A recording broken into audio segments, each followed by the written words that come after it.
आज के इस महत्वपूर्ण कार्यक्रम में मेरे साथ मंच पर उपस्थित दिल्ली के उपराज्यपाल श्रीमान सक्सेना जी, दिल्ली की लोकप्रिय मुख्यमंत्री बहन रेखा गुप्ता जी, दिल्ली सरकार के गृह मंत्री श्री आशीष सूद जी, गोविंद मोहन जी, केंद्रीय गृह सचिव श्री तपन कुमार डेका जी, निर्देशक आसूचना ब्यूरो श्री धर्मेंद्र जी, मुख्य सचिव दिल्ली सरकार, और आज के कार्यक्रम में आए हुए सभी गणमान्य अतिथियों का मैं आज इस कार्यक्रम में स्वागत करता हूं। मित्रों, आज दो कार्यक्रम एक साथ हो रहा है। एक तो ये सभागार के अंदर बैठकर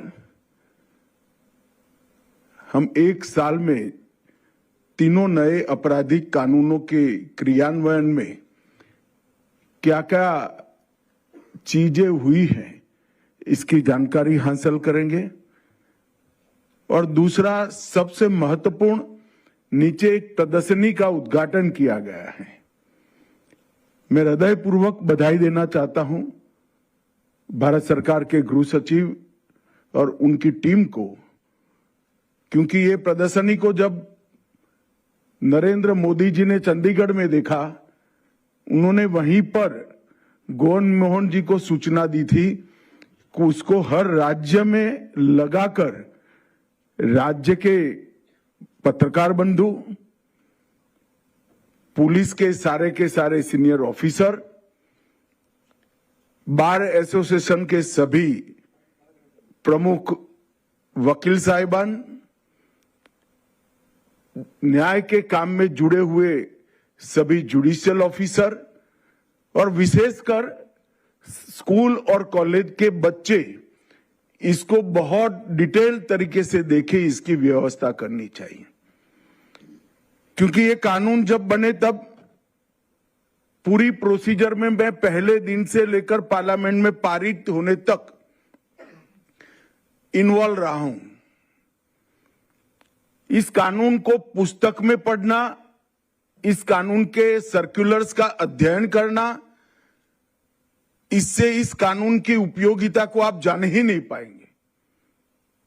मैंने भी जब चंडीगढ़ में पहली बार ये प्रदर्शनी को देखा, मुझे भी आश्चर्य हुआ कि जो मेहनत हुई है, जो परिणाम आने वाला है, समाज को, देश को, और विशेषकर देश की संविधान की सबसे छोटी इकाई भारत के नागरिक को जो फायदा होने वाला है, इसका इतना अद्भुत वर्णन प्रैक्टिकली कोई कर नहीं सकता। इसलिए मैं गोविंद मोहन जी और उनकी पूरी टीम को हृदयपूर्वक बहुत बहुत बधाई देना चाहता हूं। और मैं आग्रह करता हूं उपराज्यपाल महोदय और बहन रेखा गुप्ता से, दिल्ली सरकार की पूरी टीम से, कि आप भी दिल्ली में 6 तारीख तक ये प्रदर्शनी है, जरूरत पड़े अगर हॉल की सुविधा हो तो थोड़ा बढ़ाकर भी कम से कम किशोर और युवा इसको देख ले कि आने वाला भविष्य इनका कितना सुरक्षित हुआ है।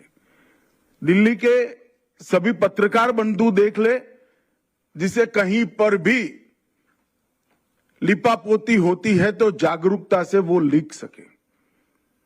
सीनियर पुलिस ऑफिसर भी इसको एक बार देख ले कि कितने चेक एंड बैलेंस है, जरा भी गोताही करी तो पकड़े जाएंगे। और सारे न्याय के काम के साथ जुड़े हुए वकील और जुडिशियल ऑफिसर को भी इसको देखे, इसकी चिंता करनी चाहिए। क्योंकि ये कानून एक प्रकार से आने वाले दिनों में हमारी क्रिमिनल जस्टिस सिस्टम को, आपराधिक न्याय प्रणाली को आमूल चूर रूप से बदलने वाला है। जब आमूल चूर रूप से इसमें परिवर्तन आने वाला है तो इसका मतलब क्या है? हमारी न्याय प्रणाली के सामने सबसे बड़ी दिक्कत थी कि न्याय मिलेगा इसको, किसी को कब मिलेगा इसका किसी को विश्वास ही नहीं था। और कई हिंदी फिल्मों में एक बड़ा तकिया कलाम हो गया था, तारीख पे तारीख, तारीख पे तारीख। मैं भारत के सभी नागरिकों को आज के कार्यक्रम के माध्यम से आश्वस्त करना चाहता हूं कि लगभग 3 साल लगेंगे पूर्ण इसका क्रियान्वयन होने में। Judiciary, jail, FSL, police, director prosecution और प्रोसिक्यूशन, ये पूरी प्रणाली को पूर्ण रूप से क्रियान्वय करने में ज्यादा से ज्यादा 3 साल लगेंगे। मगर इसके बाद में मैं विश्वास से कहता हूं कि किसी भी एफआईआर देश के किसी भी कोने में कर लीजिए, 3 साल में सुप्रीम कोर्ट तक आपको न्याय मिल जाएगा, ये सुनिश्चित कर लिया। अब कोई जादू की छड़ी तो है नहीं, ऐसा कैसे होगा? ऐसा इसलिए होगा कि इसमें पुलिस, प्रोसिक्यूशन और जुडिशरी, जो 3 महत्वपूर्ण अंग है नागरिक को न्याय दिलाने के, वो तीनों अंगों में कई जगह पे समय मर्यादा से उनको बांध लिया गया है। 90 दिन में जांच पूरी ही करना है, फिर चार्जशीट करने का समय तय है, फिर चार्ज फ्रेम करने का समय तय है, जजमेंट देने का भी समय तय है। और सारी चीजें ऑनलाइन होने के कारण एफएसएल का बिल नहीं चुकता किया है, रिपोर्ट आएगी या नहीं आएगी, जज साहब का, वकील साहब का ओपिनियन ने, कोई चीज कहीं पर छूट न जाए इसकी चिंता करी है। तो न्याय समय पर मिलना ही मिलना है। इसके साथ साथ जो गलत प्रकार की शंकाओं के आधार पर गुनाह कर बचकर निकल जाते थे, इसके लिए टेक्नोलॉजी का इतना उपयोग किया है कि कहीं पर भी किसी को बचकर निकलने की संभावना नहीं है। मैं आपको विश्वास दिलाता हूं कि नई आपराधिक न्याय प्रणाली लागू होने के बाद सजा कराने का दर हमारे देश का बहुत नीचे है। अभी विश्व के कुछ देशों के कंपैरिजन में, तुलना में, वो उनसे भी आगे पहुंचाया जाएगा। और जो गुनाह करता है उसको निश्चित रूप से सजा मिले, इसका इसके अंदर कठोरता के साथ प्रावधान किया है। मैं ये भी कहना चाहता हूं कि तीनों कानून के कंप्लीट इंप्लीमेंटेशन के बाद हमारी न्याय प्रणाली विश्व की सबसे आधुनिक न्याय प्रणाली होगी, टेक्नोलॉजी का सबसे ज्यादा उपयोग होगा। लगभग 89 देशों की न्याय प्रणाली का एक विद्यार्थियों के रिसर्च ग्रुप ने अभ्यास कर वो सब में टेक्निक का जहां जहां उपयोग किया है उसको कानूनी आधार देकर इस कानूनों के अंदर हमने समावेश किया है। और सबसे बड़ी बात है, इस कानून को हमने भारतीय दृष्टिकोण से बनाया है। पहले जो कानून थे आईपीसी, सीआरपीसी और एविडेंस एक्ट, उसको अंग्रेजों ने अपने शासन को लंबा चलने के लिए इंग्लैंड की पार्लियामेंट में बनाया है। ये कानून नरेंद्र मोदी के नेतृत्व में आपकी चुनी हुई सरकार ने आपके लिए बनाए हैं। ये कानून बनाने का मकसद भारत के नागरिक का शरीर, संपत्ति और संविधान दत्त जितने भी अधिकार है, जो उसका सम्मान है, इसकी सुरक्षा करना है।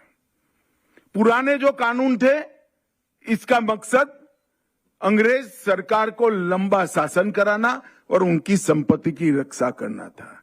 अब आईपीसी की जगह भारतीय न्याय संहिता, सीआरपीसी की जगह भारतीय नागरिक सुरक्षा संहिता और इंडियन एविडेंस एक्ट की जगह भारतीय साक्ष्य अधिनियम नाम पर से ही आपको मालूम पड़ता है कि दंड नहीं, पिनल नहीं, न्याय देना है। सीआरपीसी सिर्फ प्रोसीजर नहीं है, अब नागरिक की सुरक्षा के लिए भारतीय नागरिक सुरक्षा संहिता है और भारतीय साक्ष्य अधिनियम भी बना है। और मैं मानता हूं कि हमारी न्याय यात्रा का ये एक प्रकार से स्वर्णिम अवसर बनने वाला है। ये बदलाव अब कागजी नहीं रहा है।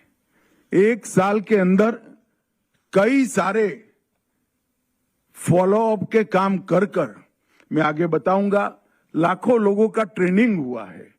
टेक्नोलॉजी पर भारत सरकार ने और राज्य सरकारों ने हजारों करोड़ रुपया खर्च करा है और अब इसके इम्प्लीमेंटेशन के एक स्टेज पर हम पहुंच चुके हैं जहां सफलता बहुत नजदीक है।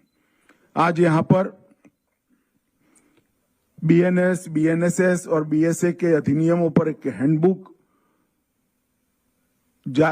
उसको लोकार्पण किया गया। मेरा आग्रह है बीपीआरएनडी से कि इसको हिंदी बहुत जल्दी से कर लिया जाए, देरी नहीं लगानी चाहिए और फिर भारत की सारी भाषाओं में भी इसका अनुवाद करा लेना चाहिए। ट्रेनिंग डायरेक्टरी और 50 सक्सेस स्टोरी को यहाँ पर एक पुस्तक में संकलित कर लिखा गया है। मित्रों, मैं तो नियमित रूप से चुने हुए गृह मंत्रियों से बात करता हूं।